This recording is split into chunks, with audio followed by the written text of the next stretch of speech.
I asked you to calculate this shaded area that's showing up on the screen. What would your reaction be? Most people come across a question like this during the test and immediately think, I blanked out, I can't solve it, I don't even know where to start. But let me tell you a secret.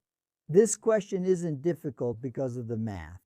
It's difficult because it tries to distract you. In fact, this is one of the most common traps in civil service exams. The examiner puts in a drawing full of details to make you forget what really matters. And that's exactly what I'm going to show you today.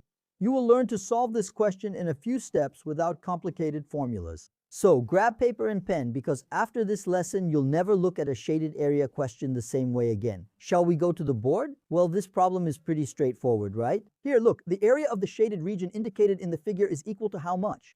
The shaded region is this shaded area here.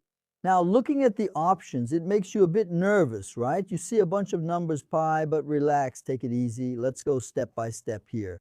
First step, for us to calculate the area of the shaded region, this shaded area here, let's calculate the total area, which is the area of this rectangle. Then we'll calculate the empty areas, which are the area of this triangle here and this other area here.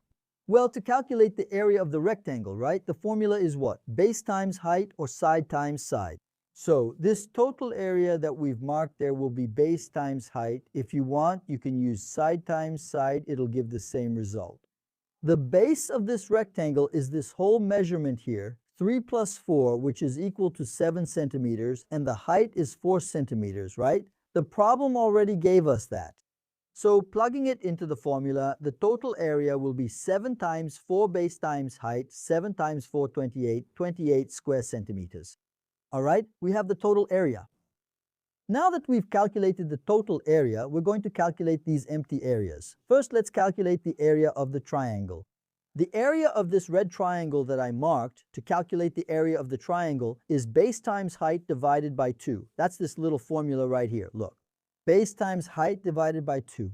We have the base of the triangle, which is 3, 3. It's just this part here. Look, which is 3 centimeters. We have the height, which is 4 centimeters. Plugging it into the formula, the area will be equal to the base, which is 3 times the height, which is 4, all of that divided by 2. Solving what's inside the parentheses, 3 times 4 is 12. 12 divided by 2, 6.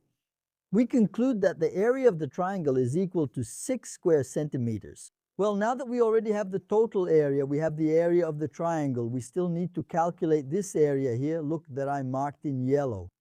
Think with me for a moment. What does this area represent? What shape does this area represent? If we think for a moment and take a circle and divide this circle into 4 equal parts, this area represents exactly 1/4 of that circle.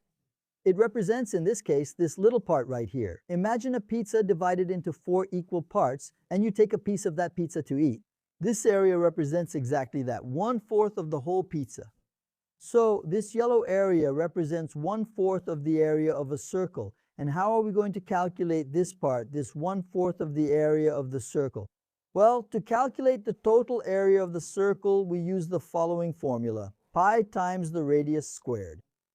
Since we want to find 1/4 of this total area, we just need to divide everything by 4 and we'll get exactly the area we want to calculate. Well, let's do it. To do this calculation, we need the radius of the circle. Professor, what is the radius? The radius is the distance from the center of the circle to the circumference. In this figure here, with the circle divided into 4 equal parts, the radius is exactly this distance from the center to the top.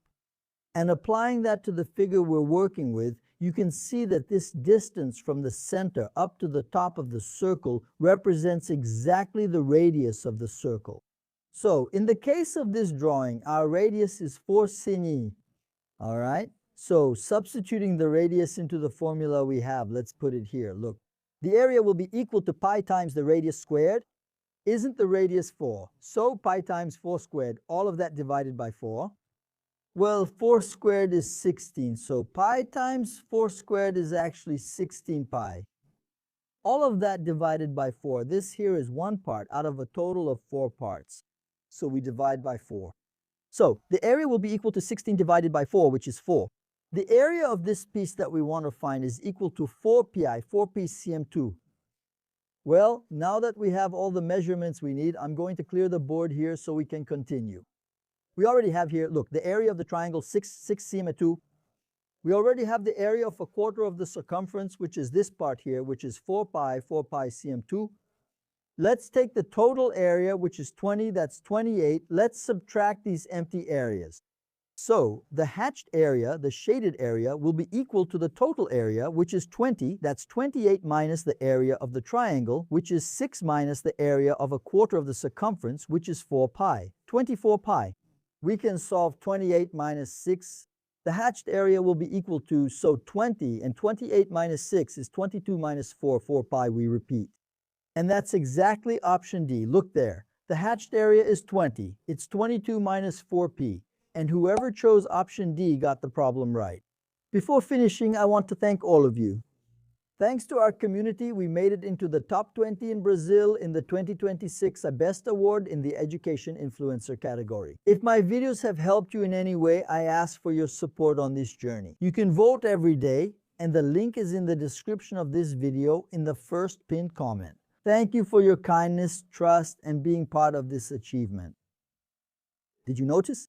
The question seemed complicated because of the curve, but in the end, it all came down to calculating the total area and removing the parts that didn't matter. In exams, often the most important thing isn't knowing more math, it's being able to see the simplest way to solve the problem. If you made it this far, leave in the comments. Heitor80. If this video helped you, leave a like on the video and share it with your friends on social media.